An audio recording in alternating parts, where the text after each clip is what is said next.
MIM MLC పోలీసులపై police స్టేషన్లోనే జులుం ప్రదర్శించారు. షాయినాజ్ గంజ్ పిఎస్లో ఈ ఘటన జరిగింది. నిందితుడిని ఎంఐఎం ఎమ్మెల్సీ మీర్జా రహమద్ బేగ్ విడిపించుకొని తీసుకెళ్లారు.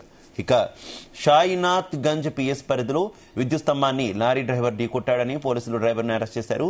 దాంతో రంగంలోకి దిగిన ఎమ్మెల్సీ మీర్జా రహమద్ డ్రైవర్కు వత్తాసు పలికారు. అతడు ఏమైనా మర్డర్లు చేశాడా అంటూ పోలీసులను నిలదీశారు. పోలీసులపైనే బెదిరించి లారీ డ్రైవర్ను విడిపించుకు వెళ్లారు.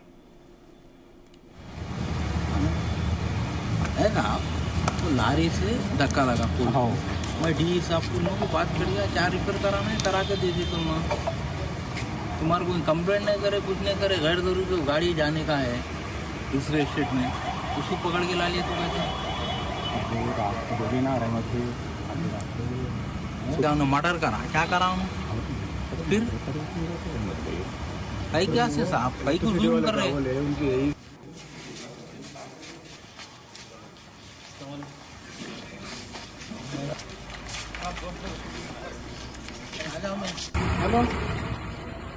ఇదే విషయానికి సంబంధించి మరింత సమాచారం మా క్రైమ్ బ్యూరో చీఫ్ రవితేజ అందిస్తారు.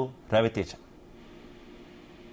మీర్జా రహమద్ బేగ్ ఎంఐఎం ఎమ్మెల్సీగా ఉన్నటువంటి ప్రతినిధి నిన్న షాయినాథ్ గంజ్ పోలీస్ స్టేషన్ కి చేరుకొని తను కొద్దిసేపు పోలీస్ స్టేషన్ బయట ఆందోళన వ్యక్తం చేస్తుండటంతో పోలీస్ స్టేషన్ నుంచి ఒక ఏఎస్ఐ బయటకు వచ్చి ఏ విషయంపై మీరు పోలీస్ స్టేషన్ కు వచ్చారని ఆరా తీయగా ఒక విద్యుత్ స్తంభాన్ని ఢీకున్నటువంటి లారీ డ్రైవర్ ని ఇంతసేపు పాటు ఎందుకు పోలీస్ స్టేషన్ లో పెట్టి నిర్బంధించారు, అతను ఏమైనా మర్డర్ చేశాడా, ఇంకేదైనా అఘాయిత్యాలకు పాల్పడ్డాడా, అనుకోకుండా జరిగినటువంటి ప్రమాదంలో వాహనాన్ని సీజ్ చేసి పోలీసులు అతన్ని తీసుకొచ్చి లాకప్ లో పెట్టి రాత్రంతా ఉదయం తెల్లవారుజామున వరకు కూడా అతను పెట్టాల్సినటువంటి అవసరం ఏంటి అంటూ కూడా తను పోలీస్ స్టేషన్ లో చిందులేయడము, పోలీసులపై చిందులేయడము, ఉన్నత పోలీస్ అధికారులకు ఫోన్ చేసి ఓ కేసులో ఉన్నటువంటి వ్యక్తి లారీ డ్రైవర్ ను అతని పైన కేసు పెట్టి లోపల పెట్టాల్సినటువంటి అవసరం ఏముంది అంటూ కూడా చిందులు వేస్తూ వారికి వార్నింగ్ ఇస్తూ మరోసారి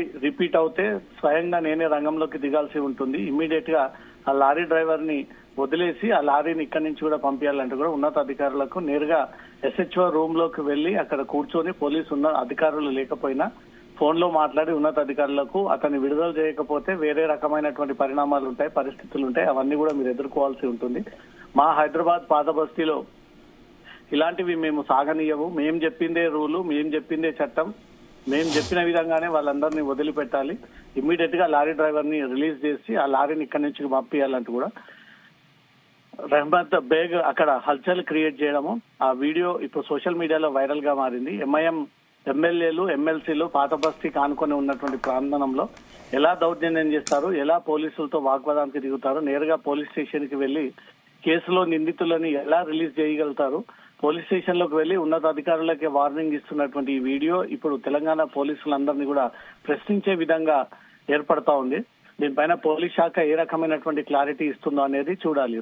ఒక విద్యుత్ స్తంభాన్ని ఢీకొన్నటువంటి కేసులో అతనిపై పోలీసులు కేసు నమోదు చేసి అతను అదుపులోకి తీసుకొని అతన్ని ఉదయాన్నే రిమాండ్ చేసేటువంటి క్రమంలో ఉండగానే ఈ ఎమ్మెల్సీ ఎంఐఎం పార్టీకి చెందినటువంటి వ్యక్తి వచ్చి పోలీసులతో వాగ్వాదానికి దిగి పోలీసు ఎస్హెచ్ఓ అక్కడ లేకపోయినా ఎస్హెచ్ఓ రూమ్ లో కూర్చొని దర్జాగా ఫోన్ మాట్లాడుతూ వాళ్ళకే వార్నింగ్ ఇస్తూ ఉన్నత పోలీసు అధికారులకు ఒక వార్నింగ్ ఇస్తూ ఇమీడియట్ గా పంపించకపోతే ఇక్కడ క్రియేట్ చేసేటువంటి సిచ్యువేషన్ తన చేతిలో ఉంది, నేను ఏదైనా చేయగలుగుతానంటూ కూడా పోలీసులను హెచ్చరించి బెదిరించి తను పోలీస్ స్టేషన్ లో ఉన్నటువంటి ఆ లారీ డ్రైవర్ ని వదిలించి లారీని ఎక్కించి తిరిగి అక్కడి నుంచి కూడా పంపివేస్తున్నటువంటి దృశ్యాలు ప్రస్తుతం స్క్రీన్ పైన ప్లే అవుతా ఉన్నాయి. దీనిపైన తెలంగాణ పోలీస్ శాఖ, హైదరాబాద్ పోలీసులు ఏ రకమైనటువంటి చర్యలకు సిద్ధమవుతా ఉన్నారు, రహమద్ బేగ్ మిగతా అనుచరుల పైన కూడా పోలీసులు చర్యలు తీసుకోవాల్సినటువంటి అవసరం ఉంది. చట్టపరంగా వారికి వచ్చినటువంటి ఫిర్యాదు ప్రకారంగా వాళ్ళు దానిపై ఎంక్వైరీ చేస్తున్నటువంటి క్రమంలో ఎంక్వైరీకి ఆటంకం కల్పించడము, విధులను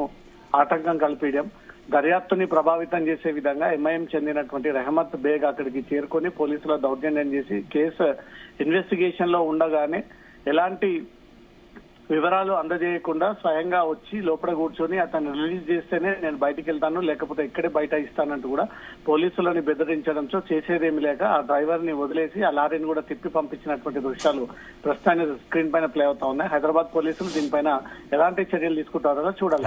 అయితే రవితేజ, ఏ ప్రభుత్వం ఉన్నా కూడా ఎంఐఎం నాయకులు ఈ రకమైనటువంటి వ్యవహార శైలి మానుకోవట్లేదు కదా. ఎన్ని విమర్శలు వచ్చినా కూడా మొత్తం ఓల్డ్ సిటీ అంతా తమ అడ్డాగా వారు భావిస్తూ ఉండడం, ఈ రకంగా రాజ్యాంగానికి, చట్టాలకి, పోలీసులకి ఎవరికి కూడా గౌరవం ఇవ్వకుండా వ్యవహరిస్తూ ఉండడం ఏమనుకోవాలి? ఏంటి, ఎందుకు ఏ ప్రభుత్వాలన్నా చర్యలు తీసుకోలేకపోతున్నాయి అనుకోవాలి?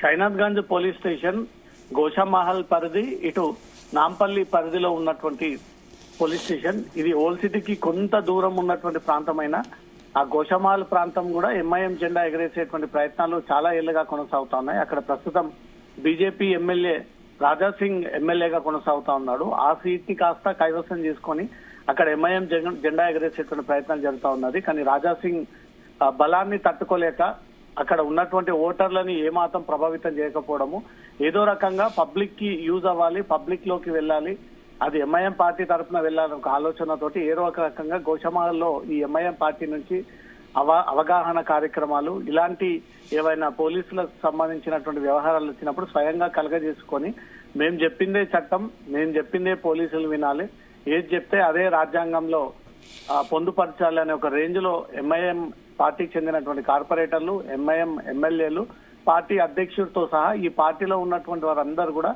ఇదే దౌర్జన్యంతో, ఇదే వ్యవహారంతో ముందుకు వెళ్తూ పోలీసులను బెదిరించి ఏకంగా పోలీస్ స్టేషన్ లో ఉన్నటువంటి నిందితుడి సెల్లో నుంచి తీసుకెళ్లినటువంటి ఘటనలు అనేకం ఉన్నాయి. కాబట్టి ఇక్కడ రెహమత్ బేగ్ మాత్రం పోలీసులతో ముందుగా గొడవకు దిగి అనంతరం వాళ్ళు ఒప్పుకోపోయేసరికి లోపలికి వచ్చి ఎస్హెచ్ఓ రూమ్ లో కూర్చొని ఉన్నతాధికారులకు ఫోన్ చేసి బెదిరించి అతన్ని రిలీజ్ చేస్తారా, నేను ఇక్కడే కూర్చొని ఆందోళన వ్యక్తం చేయాలియా, ఎంఐఎం పార్టీ తరఫున అందరినీ పిల్లడానికి నేను సిద్ధంగా ఉన్నాను, మీరు ఇప్పటికైనా చేసినటువంటి తప్పును ఒప్పుకొని అతన్ని రిలీజ్ చేయండి అంటూ కూడా వారిని హెచ్చరించి బెదిరించి ఒప్పుకోకపోయినా ఆ నిందితుడిని తీసుకెళ్లి లారీ ఎక్కించి లారీ అక్కడి నుంచి కూడా తిరిగి పంపించినటువంటి దృశ్యాలు కనబడతా ఉన్నాయి. కాబట్టి ఇది పోలీసు చట్టం వ్యతిరేకంగా, విరుద్ధంగా రూల్స్ అండ్ రెగ్యులేషన్స్ అతిక్రమించి పదుల సంఖ్యలో అనుచరులని పోలీస్ స్టేషన్ లోపలికి తీసుకొచ్చి ఎస్హెచ్ఓ రూమ్ లో అనుమతి లేకుండా కూర్చొని సెల్లో ఉన్నటువంటి వ్యక్తిని దౌర్జన్యంగా తీసుకెళ్తున్నటువంటి దృశ్యాలు అయితే ఇప్పుడు సోషల్ మీడియాలో వైరల్ గా మారాయి. కాబట్టి హైదరాబాద్ పోలీసులు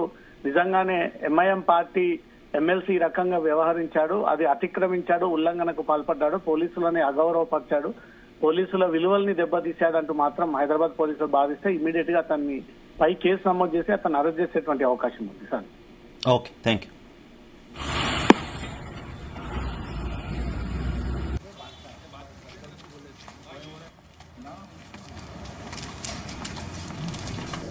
आपका चार्जेस जो है हम दिला देते हैं.